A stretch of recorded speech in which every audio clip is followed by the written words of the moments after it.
গোপন ব্লেটে ভোট হইলেও এই ভোট এরকমই থাকতো, হয়তো পুরনো বন্ধু হিসেবে এদিক সেদিক হইতো, করলে অসুবিধা ছিল না, বরং করতে পারলে ভালো হইতো। তো ওনারা যেহেতু সংসদে করেন নাই, সেটা আর দুইটা সুযোগ ছিল করার।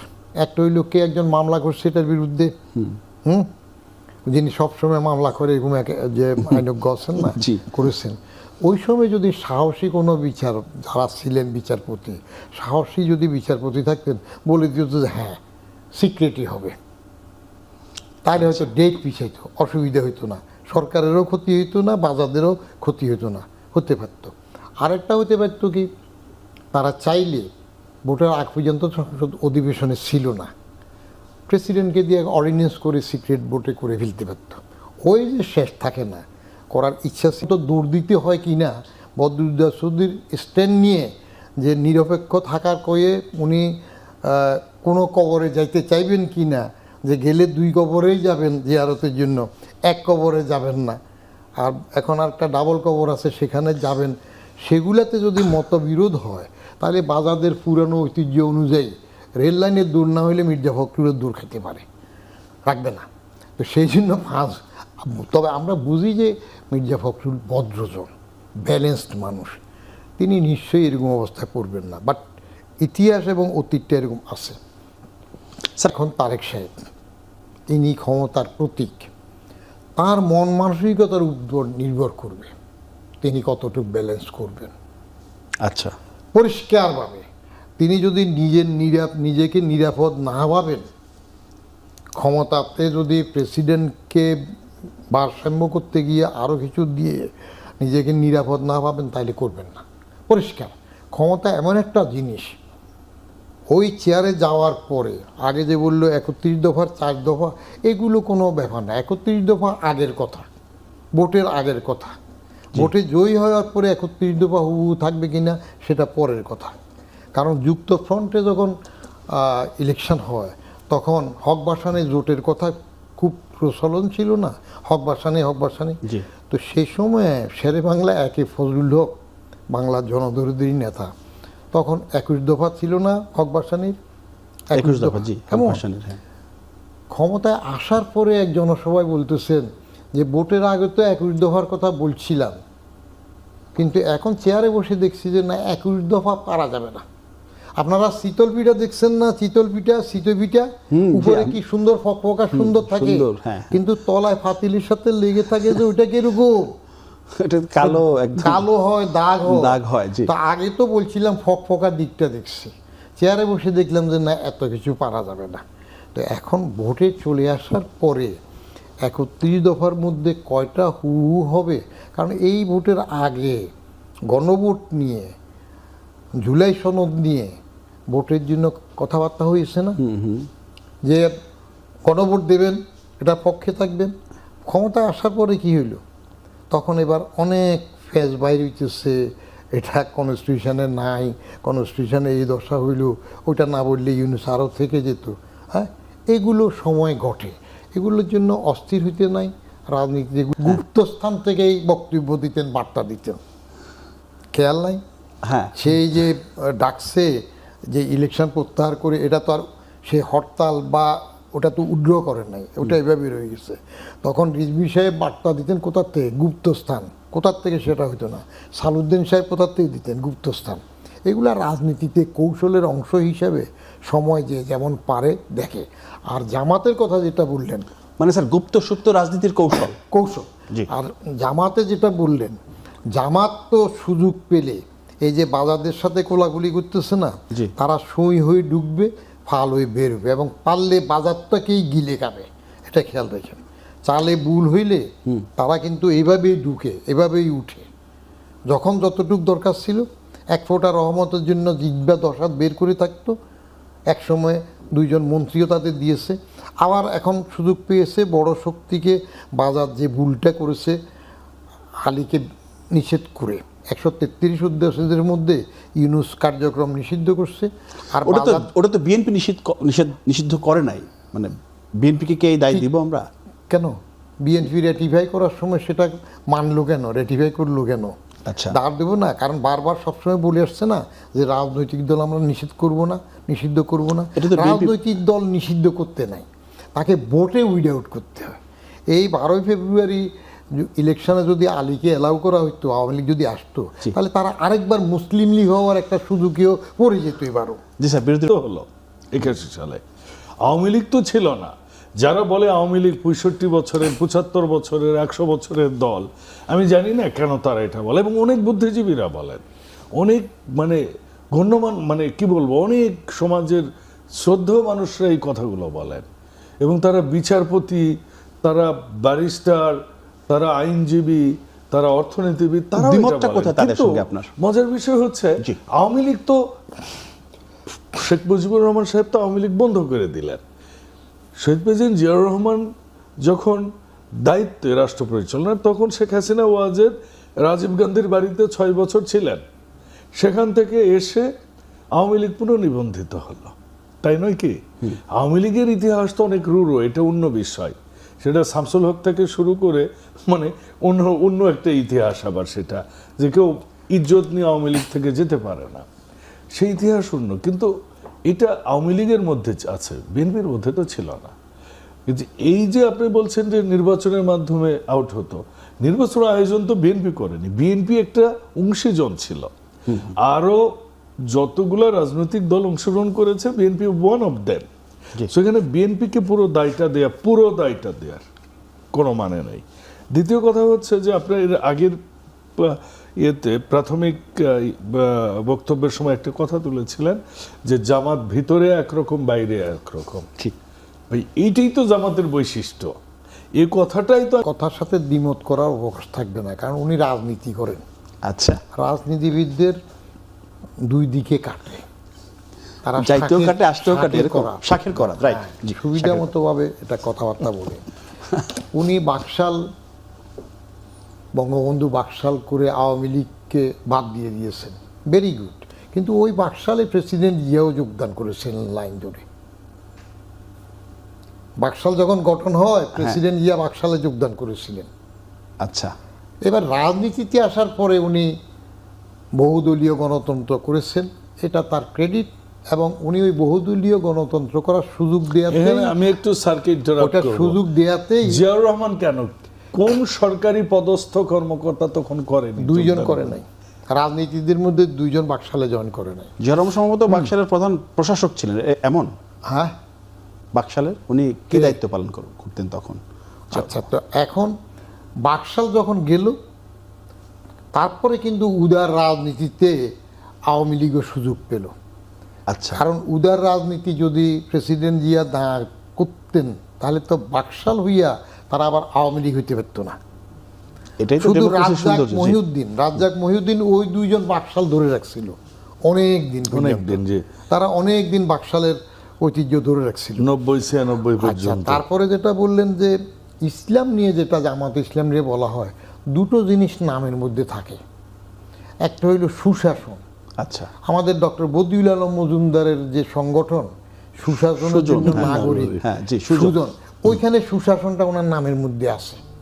আচ্ছা, সুশাসনের জন্য নাগরিক, তাহলে সুশাসনটা ওইখানে আছে, আর কোথাও সুশাসন আপনি পাবেন না। তদ্রূপ জামাতে ইসলামের যে নাম, বাংলাদেশ জামাতে ইসলামী বা জামাতে ইসলামী বাংলাদেশ, এখন তো বাংলাদেশ জামাতে ইসলাম, জামাতে ওইখানে ইসলাম নামটা আছে। কিন্তু নারী নেতৃত্ব হারাম বলার পরে ইসলামের দোহাই দিয়ে নারী নেতৃত্বের রহমতের জন্য তারা কি না করেছে তখন, এটা তো মনে থাকবে। জি, তো সেগুলো নিয়ে আপনার ধর্ম করেন না। আর কুট কথা যেগুলো গালিগালাজের কথা বলে, যে একজনকে খারাপ কথার উনি রেফারেন্স দিলেন, এটা আমাদের সংসদে আমরা আগেও দেখেছি। আচ্ছা, কেউ একজন বলেছে নিশি কুটুম্ব। আমরা যারা ওই যে বেশিরভাগ সময় শোনা উল্লাহ হই, বকা উল্লাহ হইতে পারি না, তারা এগুলো শুধু শুনে মনে রাখি। কারণ মনে খাম যখন গভর্নর হলেন, তখন চট্টগ্রামের এক মন্ত্রী কুলি সুলতান একটু পটপট করে কথা বলতো। আচ্ছা, কুলির নেতা ছিল, এই জন্য কুলি সুলতান বলতো তারে, পূর্ব পাকিস্তানের গভর্নর মোনেম খান থাকতে। তো একদিন মোনেম খান বিরক্ত হয়ে বলল যে বাবু, আগে সিদ্ধান্ত নাও, বকা উল্লাহ কে হবে, সোনা উল্লাহ কে হবে। আমি যখন আব্বাজানের কাছে যাই, আচ্ছা, আব্বাজান হইল আইব খান, হ্যাঁ, তা আমি যখন আমার আব্বার কাছে যাই, তখন আমি সোনা উল্লাহ হই, আইব খান বকা উল্লাহ হয় আমি শুনি। এখন এখানে আমি গভর্নর, তোমরা ওই রেওয়াজ হইলে সোনা উল্লাহ হইবে, আমি বকা উল্লাহ হব। আচ্ছা, তো সময়ে কে বকা উল্লাহ হবে, কে সোনা উল্লাহ হবে, সেগুলা রাজনীতি নির্ভর করে। আপনার আমাদের সৌজন্যবোধ যেটা কমে যায়, সেটা আমরা অনেক সময় কমাই ফেলি। একটা মঞ্চ ভেঙে এলো না, একবার স্টেজ ভাঙলো, এবার একটা সাঁকো ভাঙলো, কোথায় এমপি সাহেব উদ্বোধন করলো, মঞ্চ ভাঙার পরে এটা নিয়ে রুডো কথা বলছে যে ওবায়দুল কাদের তাদের মঞ্চ থেকে একটু পড়লো, ভাঙলো। এগুলা রাজনীতিতে খুব নিকৃষ্ট ধরনের কথাবার্তা হয় আর কি। আমরা সেগুলোর থেকে মুক্ত হই। যেহেতু বাজাদের এমপি সাহেব আছে, তারা যদি ছোট্ট ছোট্ট কয়েকটা সমাধান দেন, আমি আগেও দু একবার বলছি, ফয়সালা করা দরকার। মরহুম না মৃত, শহীদ না প্রয়াত, আপনি দুইজনরে সেনায় মারল, সেনারাই তো মারছে, বঙ্গবন্ধুকেও সেনারা মারছে, প্রেসিডেন্ট জিয়াকেও সেনারা মারছে। সেটা বিপদগামী বলেন, যাই বলেন, তারাই তো মারছে। আর একটা যে মারার সামিল সাত্তারকেও সেনারাই মারছে বলা যায়, কারণ তার তো কিচ্ছু নাই, নিরীহ মানুষ এর সাথে তারা হটাই দিল। তো সেনারা মারলে যদি একজন শহীদ হবে, আরেকজন প্রয়াত হবে, কেন হবে? জিয়া হবে শহীদ রাষ্ট্রপতি জিয়াউর রহমান, আর ওই বঙ্গবন্ধু হবে প্রয়াত রাষ্ট্রপতি শেখ মুজিবুর রহমান। এইগুলো রাজনৈতিক সলিউশন দরকার আছে রিকনসিলিউশনের জন্য। আচ্ছা, রিকনসিলিউশনের জন্য গ্যাপ তো কমাতে চেয়েছিলেন বেগম খালেদা জিয়া। ওই যে দুইজনকে একসাথে 2003-এ স্বাধীনতা পুরস্কার দিলেন কি জন্য? রিকনসাইল করার জন্য। এটা দারুণ উদ্যোগ ছিল, দারুণ উদ্যোগ ছিল, জি। সাংঘাতিক উদ্যোগ, দারুণ উদ্যোগ না শুধু, এবং সেখানে একটা বিরাট বড় প্রজ্ঞার পরিচয় দিয়েছিলেন জিয়া রহমানকে সেবার পুরস্কার দেওয়া হয়েছিল এবং শেখ মুজিবুর রহমানকে আর দিয়েছেন, কাউকে দেন। এবং সেটা বিএনপি সরকারের আমলে। জিয়া স্বাধীনতা ঘোষণা করছে, বঙ্গবন্ধুরটা চাপা দেয়। কিন্তু সে সময় রিকনসিলিউশনটা ছিল ওই 2003-এ, অন্য কাউকে দেয়া হয় না, শুধু এই দুইজনকে দেওয়া হয়েছিল স্বাধীনতা পুরস্কার।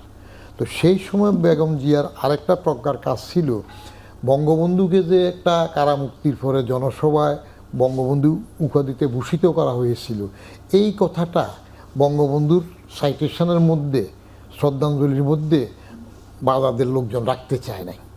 এটা আমি আগেও বলেছি। তার ওটাতে 4জন কোর ছিল, মান্নান ভূঁইয়া, তরিকুল ইসলাম, তারপরে যাইয়া খন্দকার মোশাররফ শুধু একমাত্র জীবিত আছে, আর ব্যারিস্টার নাজমুল হুদা। তো ওইটা লিখার পরে আমি তখন ক্যাবিনেটের জয়েন্ট সেক্রেটারি, ডক্টর সাদাত বললো যে ওনাদেরকে দেখাই নিয়ে আসেন ঠিক আছে কিনা। মান্নান ভূঁইয়াকে দেখানোর পরে প্রথমে মান্নান ভূঁইয়া বঙ্গবন্ধু উপাধিতে ভূষিত করা হয় লাইন লাল কাঠি দিয়ে কেটে দিছে, যে বঙ্গবন্ধু কি আর কে আবার আমরা মানি না। তা আমি তখন মনে মনে হাসলাম যে চামচিকা কি কয়, যে বঙ্গবন্ধু না হইলে তুমি মান্নান ভূঁইয়া ছাত্র ইউনিয়ন করে লেফটিস্ট করে কেউ এসটা। আচ্ছা, খরচ হইল। তো কেটে দেওয়ার পরে আমি এক হিসাবে বললাম, বাকি 3জন আর কিছু বলে নাই, যেহেতু পার্টি জেনারেল সেক্রেটারি কেটেছে। আমি ডক্টর সাদাতকে বললাম যে স্যার, এটা তো ঐতিহাসিক ব্যাপার, বাজাদের জন্য ভালো, বিএনপির জন্য ভালো হবে, এটা রাখতে হয়। তো এটা একটু আপনি ম্যাডামের সাথে 12ই মার্চ 2003 আমাদের ফাইনাল করার বৈঠক আছে, ক্যাবিনেট সেক্রেটারি আমরা 2জন ম্যাডামের সাথে বসবো তার অফিসে। তো সাদাত তো আবার চুক্তি বেশি পছন্দ করে, 2বার চুক্তি পেয়েছে। এগুলা ইতর শ্রেণীর লোক, আমলারা চুক্তির জন্য যে লালাইতে থাকে। তো যদি এদের বিরুদ্ধে কথা বলে, চুক্তি যদি না দে, মান্নান ভূঁইয়া বা তার দুস্থ একসাথে এই বাম রাজনীতি করছে, বলে যে আপনি উঠে যান। হ্যাঁ, কোথায় পুষকে জয়েন্ট সেক্রেটারি বদিউর রহমান, কোথায় ক্যাবিনেট সেক্রেটারি সাদাত। তবুও আমি সাহস করে ম্যাডাম জিয়ার সাথে বৈঠকে উঠাইলাম। উঠানোর পরে মান্নান ভূঁইয়া আমার তখন ওখানে দমকাইল আবার, যে বলছি আপনি আবার কাটি দেওয়ার পর উঠাইলেন কেন? আমি বললাম না স্যার, উঠাইলাম এই জন্য, ম্যাডাম তো ফাইনাল ডিসিশন নেবেন, এটা বাজাদের জন্য ভালো, আচ্ছা, বিএনপির জন্য ঐতিহাসিক ঘটনা। তো ম্যাডাম তার চিরাচরিত স্টাইলে এইভাবে এই কত সামান্য হয়তো আধা মিনিট এরকম একটু ভেবে বললো যে না ঠিক আছে, আপনারা মানেন বা না মানেন, আমরা মানিবে না, এটা ঐতিহাসিক ঘটনা, জনগণ যে হতে দিয়েছে এটা থাকবে। এবং ওই সাইটেশনে তখন এটা লেখা হয়েছে যে তাকে দেয়া হয়। তাহলে একটা রিকনসিলিউশনের অংশ। আমি এর পরবর্তী অংশটা চেষ্টা করেছিলাম, 14th সংশোধনী, আমি তখন সংসদে এডিশন সেক্রেটারি। 14th সংশোধনীতে যখন ছবি প্রদর্শনী, যে রাষ্ট্রপতি এবং প্রধানমন্ত্রীর ছবি কোন কোন জায়গায় দেশে বিদেশে দেখানো হবে, সেটা কনস্টিটিউশনে ইনক্লুড করতেছিল। এটা সেফ বাংলা স্যাবলামি আর কি, ছবি প্রদর্শনীতে কনস্টিটিউশনে ইনক্লুড করতেছে। এটা মওদুদের প্রস্তাব সহ ছিল 14th সংশোধনী। তখন আমি জমিরুদ্দিন সরকারে বলতেছিলাম যে স্যার, আপনারা বাকিটা করে দেন, ওটা ভালো, এটা না দিয়ে। যে বঙ্গবন্ধুকে জাতির পিতা ডিক্লেয়ার করেন, তার পক্ষে জিয়াউর রহমানকে স্বাধীনতার ঘোষক করে দেন। তো এখন এনারা যদি ওটা চিন্তা করে তাহলে একটা লড়াই থেমে যায়। স্যার একটু জি এমপি সাহেব যদি আপনি- ধন্যবাদ। না স্যার, খালেদা জিয়ার যে মহানুভবতা, যে প্রজ্ঞার কথা তিনি বললেন, প্রজ্ঞার কথার পাশাপাশি আরেকটা কথা উনি বলেছেন, সেটা হচ্ছে স্যার দীর্ঘদিন থেকে চেষ্টা করতেছেন যে আওয়ামী লীগকে কীভাবে প্রতিষ্ঠা করা যায়। এটা খুবই সুন্দরভাবে উনি যতই আমলাদের বকাঝকা করুক, উনিও আমলা ছিলেন, তো খুব শার্প মানুষ। আর উনি হচ্ছেন মানে ইংরেজি সাহিত্যের ঢাকা বিশ্ববিদ্যালয়ের ছাত্র সেই আমলের। আচ্ছা। কিন্তু ওনার সাথে তো কথাই পারা যাবে না। উনি একটা প্রশ্ন তুলেছেন, শহীদ ভার্সেস প্রয়াত। আমরা শহীদ বলি কেন? আমরা শহীদ বলি, আমরা মনে করি আল্লাহ তাকে জান্নাতবাসী করেছেন এবং দেশের জন্য অনেক কিছু করেছেন, রিস্ক নিয়েছেন। 25 তারিখে যারা সুটকেস গোছাইছিল, ও বলছে নাকে তেল দিয়ে ঘুমাও, আর আরেকজন যখন 25 তারিখে বলছে উই রিভল্ট। সো যিনি বলছেন তাকে, তিনি যখন নিহত হয়েছেন তখন আমরা তাকে শহীদ বলি। এখন বাকিরা শহীদ তাদেরকে বলেন না, তার দলের লোকের, এটা তাদের দৈন্যতা। 1 2 আপনি দেখবেন প্রশ্ন হচ্ছে যে বিএনপির, আমি শুরুতে যেটা বললাম যে 31 দফার আপনার 4 নম্বরে বলা হয়েছে যে রাষ্ট্রপতি এবং প্রধানমন্ত্রীর যে ক্ষমতা, সেই ক্ষমতা একটা ভারসাম্য আনা হবে। আমরা কি ভারসাম্য আনা দেখতে পাবো এই 5 বছরে, যেটা আপনাদের 31 দফা ছিল, আপনাদের 31 দফা? ধন্যবাদ। আমি সবসময় বদিউল আলম ভাইদের মতো শ্রদ্ধাভাজন ব্যক্তিত্বকে পাশে বসে কথা বলা একটু খুবই মানে সংকোচের বিষয়, ছোট মানুষ। তারপরেও আপনার যে প্রশ্নটার অবতারণা করেছেন, কিন্তু এই প্রশ্নটার উত্তরটা এক কথাই তো দেবার মতো নয়। প্রথম কথা হচ্ছে যে প্রায় 35 বছর পর রাষ্ট্রপতি ভোটের মাধ্যমে নির্বাচিত হলো। 91 একবার হয়েছিল, এবং এবার হচ্ছে ব্যালটের মাধ্যমে প্রায় 35 বছর। এটা দারুণ হয়েছে, আমরা সবাই খুশি এই বিষয়টা। মানে গণতান্ত্রিক অগ্রযাত্রা আরেক ধাপ এগিয়ে গেল। এবং বিরোধী দলকে অভিনন্দন যে তারা এই গণতান্ত্রিক অগ্রযাত্রার অংশ হয়েছে। আচ্ছা, প্রার্থী শুধু দেয়নি, তারা ব্যাপকভাবে প্রচারণাও করেছে। আমাদের কাছেও ভোট চেয়েছেন তারা, এবং তারা খুব সিরিয়াস ছিলেন। এবং এর মাধ্যমে আমরা 23তম রাষ্ট্রপতি পেয়েছি, জনাব মির্জা ফখরুল ইসলাম আলমগীর স্যারকে। আমার রাজনীতিবিদ, ভালো কবিতা বলেন। স্যারের সাথে আমার 2-3 বার কবিতা আবৃত্তি করার সৌভাগ্য হয়েছে, এবং প্রায় অধিকাংশ কবিতাই তার মুখস্থ। একজন শিক্ষক, তৃণমূলের রাজনীতিবিদ, ঢাকার রাজনীতিবিদ, পৌরসভার চেয়ারম্যান থেকে উনি এখন রাষ্ট্রের সর্বোচ্চ দলের ভারপ্রাপ্ত মহাসচিব ছিলেন দীর্ঘদিন। ভারমুক্ত হওয়ার পরও যে ভার উনি বহন করেছেন, এইটা অনেক মানে অসামান্য। এরকম বর্ণাঢ্য ক্যারিয়ার, সেটা জি। এবং স্যারকে অভিনন্দন। এবং আমাদের আরেকজন রাজনৈতিক পুরোধা, যিনি 111-এ বিএনপির অন্যতম, আমি মনে করি ব্রিগেডিয়ার হান্নান শাহ এবং নজরুল ইসলাম খান স্যার, সেই সাথে জনাব রুহুল কবির রিজভী আহমেদ, যে ভূমিকা রেখেছেন, দলকে আগলিয়ে রেখেছিলেন, এবং প্রথম কেউ ছাত্র দলের রাজনীতি থেকে উঠে আসা। রুহুল কবির রিজভী তো আরো দায়িত্ব পেলেন দলকে আগলে রাখার জন্য। উনি এই প্রথম ভারপ্রাপ্ত মহাসচিবের দায়িত্ব পালন করছেন। আজকে সন্ধ্যার পর থেকেই, বিকেল 5টার পর থেকেই তাকে দায়িত্ব দেওয়া হয়েছে। এটা অসামান্য অর্জন, এটা দলের অর্জন। আমাদের দেশবাসী ভালো গণতান্ত্রিক রাজনীতি আগামীতে পাবেন, এটার সুফল দেশবাসী ভোগ করবেন বলে আমি আশা করছি। এখন আসেন, আপনি 70 অনুচ্ছেদের কথা বলেছেন।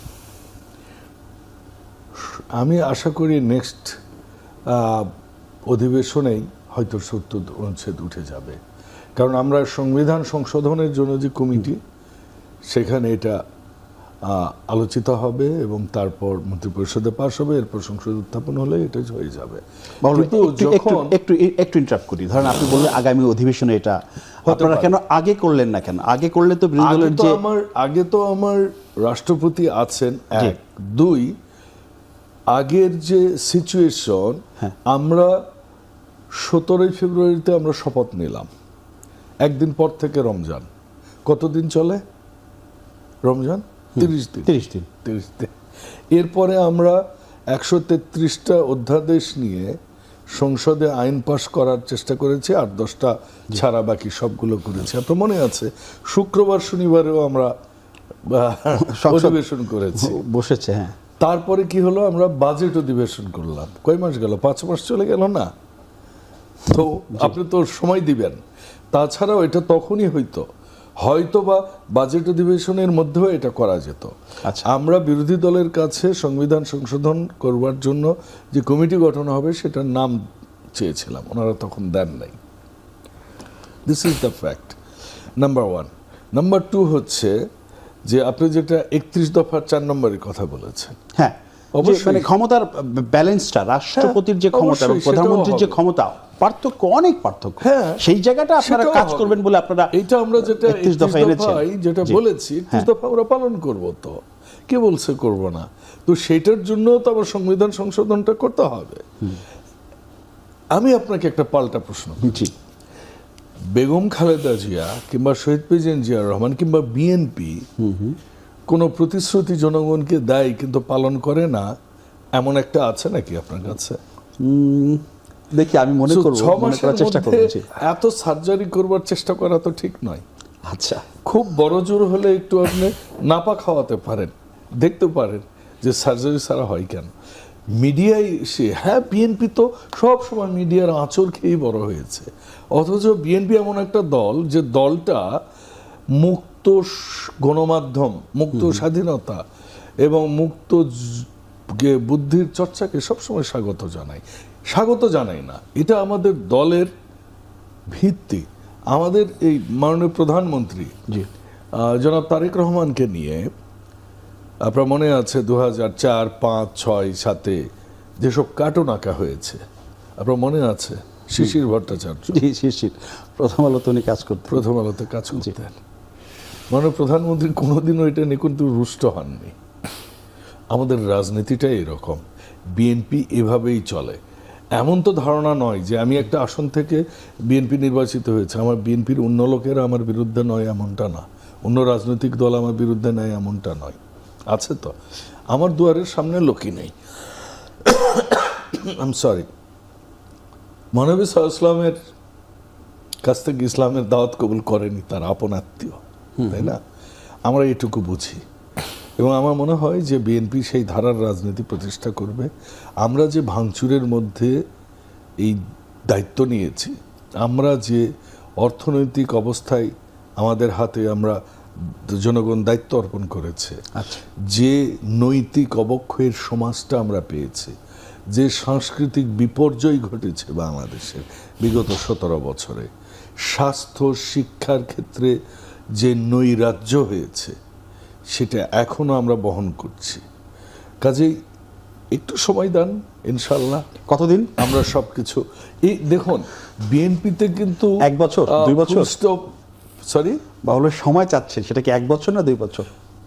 এইটা তো আপনি আজকে যে দুটো আপনি শুরু করেছেন, এটা তো হয়ে যাবে। আচ্ছা, এটা সংসদে আইন আনলেই সংসদ পাস হয়ে যাবে। এইটার জন্য এটার কথা আপনি বলছেন না, কোনটার কথা? মানে আপনি সময় চাচ্ছেন, নৈরাজ্য, সংস্কৃতি, শিক্ষা সবকিছু আপনারা ঠিক করবেন। আমরা এবার যে আমরা একটা বাজেট দিলাম, যে ইন্টারেস্টিংলি হচ্ছে এই প্রথম বাজেটে আমি শুনলাম, আমি অনেক ক্ষুদ্র বিএনপির একজন কর্মী এবং ছোট গ্রামের একজন আমি সংসদ সদস্য, জ্ঞান চর্চাও করতে পারি না, পড়ালেখাও আমার নাই তেমন। তবে এইটুকু বিশ্বাস আছে আমার যে বিএনপি পরিকল্পনা করতে পারে এবং সরকার ভালো চালাতে পারে। একটা আমরা যখন বিশ্ববিদ্যালয়ে পড়ি, স্যাররা আমাদের অনেক সিনিয়র, অগ্রজ বললে ভুল হবে, অনেক সিনিয়র স্যাররা। তো আমাদের সময়েও কিন্তু বিশ্ববিদ্যালয়ে একটা কথা প্রচলিত ছিল, বিএনপি সরকার ভালো চালায়, আর একটা ফ্যাসিস্ট দল ছিল, ওরা বিরোধী দল হিসেবে ভালো। এই গল্পটা কিন্তু তখন প্রচলিত ছিল। কাজে বিএনপির উপর আস্থা রেখেছে জনগণ, এবং সেই আস্থার প্রতিফলন জনগণ দেখতে পাবে। জি, আসবো আপনার কাছে। আমি যেতে চাই বদিউর রহমান আপনার কাছে। সেটি হচ্ছে যে মানে আমি তো ওনাকে জিজ্ঞাসা করলাম যে ইসের আপনার 31 দফার যে 4 নম্বরে আছে যে রাষ্ট্রপতি এবং প্রধানমন্ত্রী যে ক্ষমতার যে পার্থক্য ব্যবধান, সেই জায়গাটা ওনাদের 31 দফায় ওনারা উল্লেখ করেছেন, এটাতে ওনারা কাজ করবেন। এই যে যদি এই বিষয়ে আপনি বলেন, সেই সাথে রাষ্ট্রপতির নির্বাচন কি শুধুই কি আনুষ্ঠানিকতা না অন্য কোনো গুরুত্ব এখানে আছে? ধন্যবাদ। জি, এমপি সাহেব 70 অনুচ্ছেদ আগে কেন করা হয়নি ভোটের আগে, এটা আমি জানতে চেয়েছিলাম। এটা আপনি জানতে চেয়েছেন। উনি তো রাজনীতিবিদ, খুব সুন্দর করে জবাব দিতে পারেন, গুছিয়ে বলেন যে বাজেট ছিল এই। হিতা থাকে জনগণের কাছে, তো ওই দলটাকেই তো আসলে দিন শেষে জনগণের কাছে যেতে হয়। রাইট। তো সেক্ষেত্রে যখন দলের বাইরে যায় তখন তো সমস্যা হয়। এবং আমরা দেখেছি শুধু এটাও না, মাননীয় প্রধানমন্ত্রী একটা খুব ভালো একটা শব্দ বলেছেন, গুপ্ত এবং সুপ্ত দুটোই। তো আমরা জানি কার সাথে কোথায় কি সম্পর্ক, আত্মীয়তা, দল তখন সেভাবেই জিনিসগুলোকে বিচার করেছেন। আর রেললাইনের যে গল্প, এই রেললাইনের গল্প অনেক ধরনের, অনেক বিস্তৃতি ঘটবে, আজকে না বলি। তবে স্যার যে মেইন বিষয়টা বলেছেন সেটা হচ্ছে যে গণভোট নিয়ে যে কথাটা উনি বললেন, দেখুন প্রথম কথা হচ্ছে গণভোট আমরা চেয়েছি, বিএনপি চেয়েছে, গণভোট চেয়েছে, এটা খুবই সিম্পল। আবারও বলি এই কথাটা, যে গণভোটটা মূলত বলা হয়েছে যে জুলাই সনদটাকে ভ্যালিডেট করবে। আচ্ছা, এই ভ্যালিডেশনের জন্য গণভোট।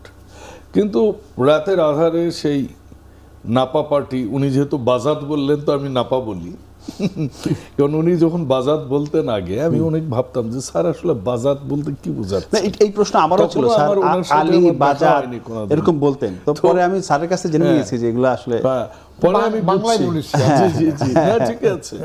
তো ওই নাপা পার্টি বা এই সব পার্টির, এই গুপ্ত সুপ্ত পার্টির যেভাবে কাজগুলো করেছে, ওই যে আমরা কিন্তু ওই ব্যালটের 3টা বুঝতেছি, 3.5টা বুঝতেছি, ঠিক আছে, 4টা পয়েন্ট কিন্তু আমরা বুঝতেছি না।